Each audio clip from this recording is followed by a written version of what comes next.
the right interpretation of law. I hope it was not thrown out on ground technicalities, because on sensitive matters, not on matters that concerns some politicians that they are loyal to. Sensitive, judiciary should give justice in time. In some circumstances, justice delayed is justice denied. We are losing confidence in the judiciary, truly. We should call a spade now. Remember that after President Tinubu announced the 6-month emergency rule, more than 20 cases were taken to court against the suspension of democratic structures in Rivers State. But on Wednesday, 2 courts ruled in favor of the emergency rule and all the actions carried out during that period. Away from that to matters of accountability, former Nigerian President Goodluck Jonathan says he will die with the scar of the Chibok girls' abduction. He spoke on Friday at a public presentation of Scars, Nigeria's Journey and the Boko Haram Conundrum, a memoir by former Nigerian Chief of Defense Staff General Lucky Irabo. Recall that the incident sparked the hashtag Bring Back Our Girls campaign and global outrage. Although some girls escaped or were freed, over 80 remain unaccounted for. At the same event, former President Olusegun Obasanjo says Nigerians must begin to ask the necessary questions to be able to deal with the Boko Haram menace, which he said had become a monster. While decrying the lingering insurgency in the country, he said that the Boko Haram insurgency was virtually part of the lives of Nigerians.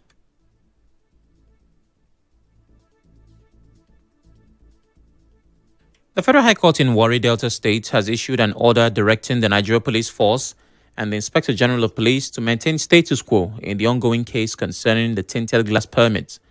Delivering the interim order, the court directed the police authorities to respect judicial processes pending further proceedings in the matter. And back here in Rivers State, security concerns remain as police arrest suspected cultists, including a serving police officer during sign-out activities at the University of Port Harcourt, Uniport. The Rivers State Police Command said the suspects, identified as Corporal Onwukwe Godswill, attached to Elingbu Division, and Ifeanyi Israel, a 200-level Uniport biomedical technology student, were arrested on September 26 at about 4 p.m. A statement by the police public relations officer, SP Grace Iringekoko, said the arrest took place during activities marking the signing out of final year students at the University of Port Harcourt. SP Iringekoko said the university's internal security team had confronted the suspects in anticipation of a cult clash on campus before operatives from the police anti-cultism unit were dispatched to the scene and arrested them. A search of the suspects led to the recovery of 2 locally made pistols, 4 live cartridges, 2 rounds of 9mm live ammunition, and 1 small axe.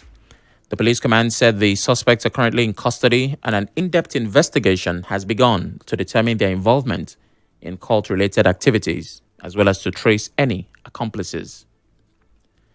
The incident comes just as the university management announced a total ban on sign-out ceremonies. The decision, which took effect from Thursday, was contained in a statement signed by the Dean of Student Affairs, Professor Chima Wokocha.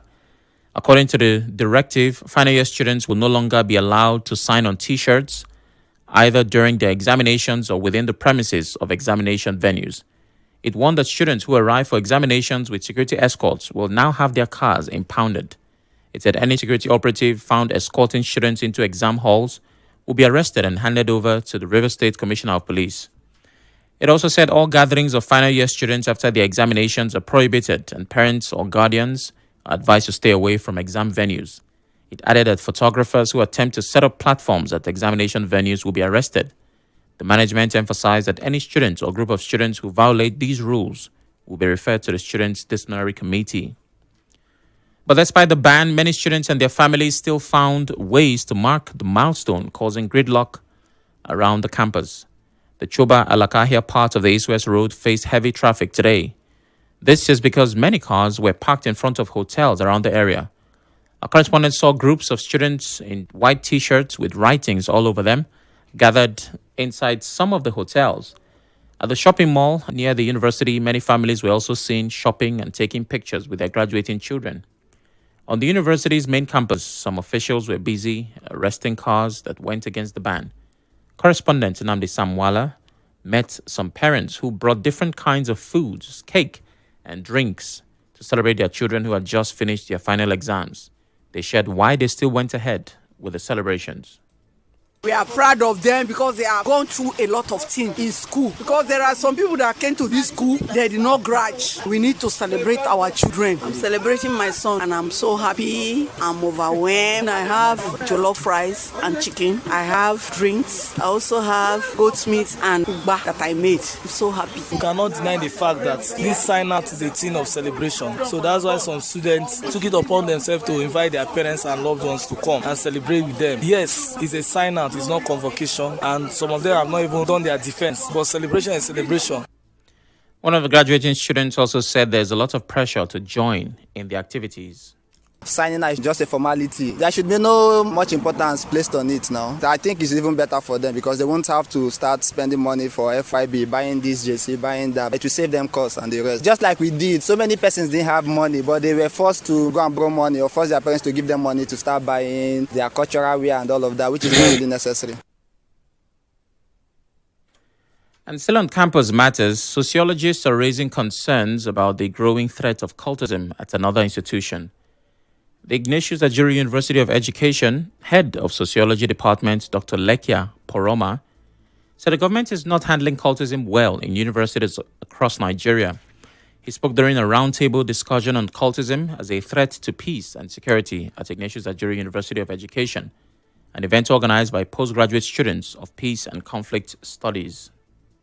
My worry is the state. When I mean the state, I'm talking of government formulating policies that can curb some of these activities. But unfortunately, it seems as if the state itself seems to encourage taking. What is worrisome is that even sometimes in most higher institutions, when some of these boys or girls are apprehended, you discover that the case is not even charged to court. Before you know, there will be intervention and then such people will be released. So the state needs to look inwards. Also speaking, another sociologist and lecturer in peace and conflict studies, Dr. Ebenezer Odike, told correspondents to Ibiruwari that state houses of assembly must act fast by enforcing the laws that already exist against cultism in schools.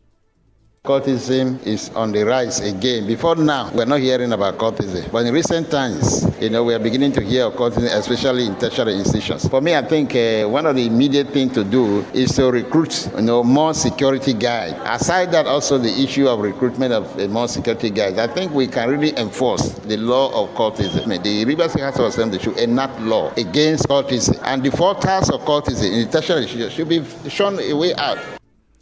Dr. Odike also commended the recent strict measures by the Vice-Chancellor of Ignatius Ajuri University, urging other institutions to adopt similar steps to curb cult-related violence.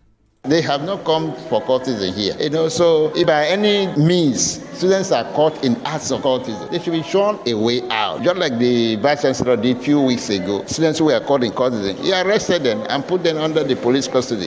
So if similar things are done across Nigeria, as it has to do with discipline of students who are caught in acts of cultism, I think it will help to reduce the rate of cultism in our tertiary institutions. Away from the campuses, a lawyer, Chizi Enyi, says the cancellation of the monthly sanitation exercise by Governor Siminalayi Fubara is to ensure that there is no further violation of citizens' fundamental human rights to freedom of movement.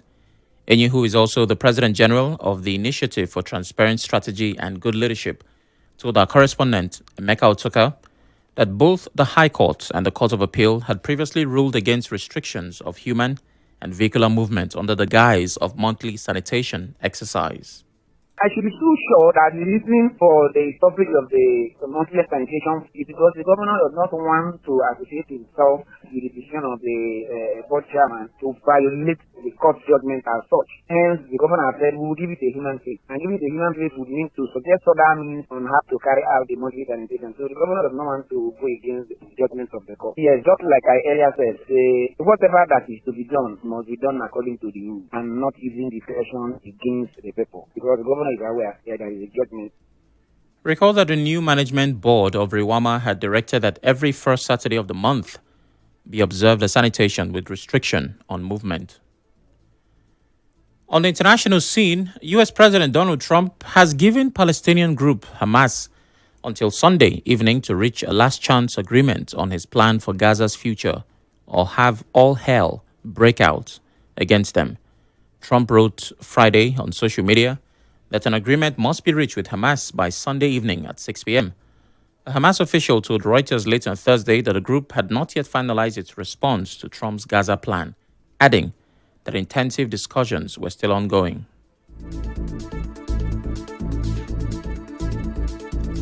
On the news this evening, you heard Governor Fubara says permanent secretaries who aided illegality during the emergency rule will face sanctions. A lawyer says many Rivers emergency rule cases may fail in court. Uniport management banned final year sign-out ceremonies.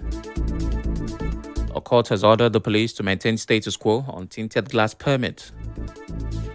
On the foreign scene, U.S. President Trump has given Hamas till Sunday to reach a Gaza deal. The news was edited by Martha Okere. To reach the news team, send an SMS or WhatsApp to 0808 721 7215. I'm Sam Chinedu. Thanks for listening.